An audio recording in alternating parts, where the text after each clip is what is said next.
সম্মানিত ভিউয়ার্স, আসসালামু আলাইকুম। আজকে মাছ শিকারে গাজীপুরের শ্রীপুরে আফসার মেম্বারের পুকুরে। অন্য সময়গুলোতে শিকারি মাছ হিট করেই বলে দিতে পারতেন যে এটি কি কাতল মাছ হিট হয়েছে, রুই মাছ হিট হয়েছে, নাকি কার্পো মাছ হিট হয়েছে।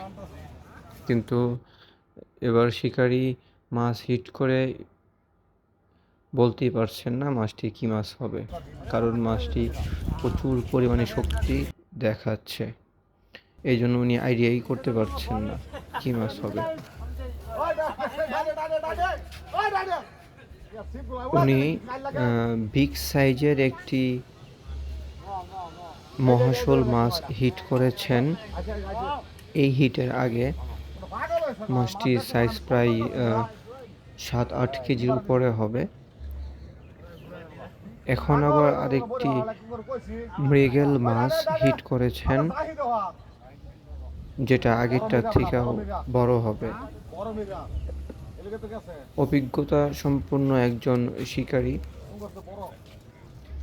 মাছটিকে পুরোদমে চেষ্টা করছেন নেটবন্দি করার জন্য। চলুন শেষ পর্যন্ত দেখি উনি নেটবন্দি করতে সফল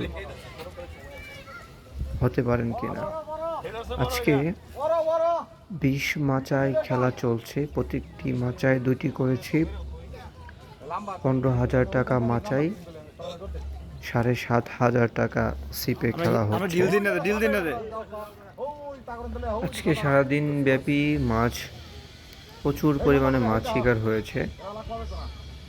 দূর দূরান্ত থেকে শিকারীগণ চলে আসেন এই পুকুরে মাছ শিকার করতে।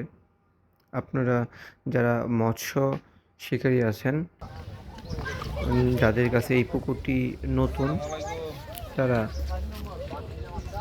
যোগাযোগ করে অবশ্যই এই পুকুরে মাছ শিকারে আসতে পারেন। সুন্দর মনোরম পরিবেশ, মাছ শিকারের জন্য সুন্দর করে মাচা তৈরি করা হয়েছে। ভিডিওটি ভালো লাগলে পরবর্তী ভিডিওটি সবার আগে দেখার জন্য সাবস্ক্রাইব করতে ভুলবেন না। অবশ্যই পাশে থাকা বেল আইকনটি অন করে রাখবেন। মাশাআল্লাহ, দেখতে পাচ্ছেন মাছটি নেটবন্দি হলো। বিশাল সাইজের মৃগেল মাছ। ভিডিওতে কতটুকু বড় দেখা যাচ্ছে আমি বুঝতে পারতেছি না, কিন্তু মাছটি আসলে অনেক বড়।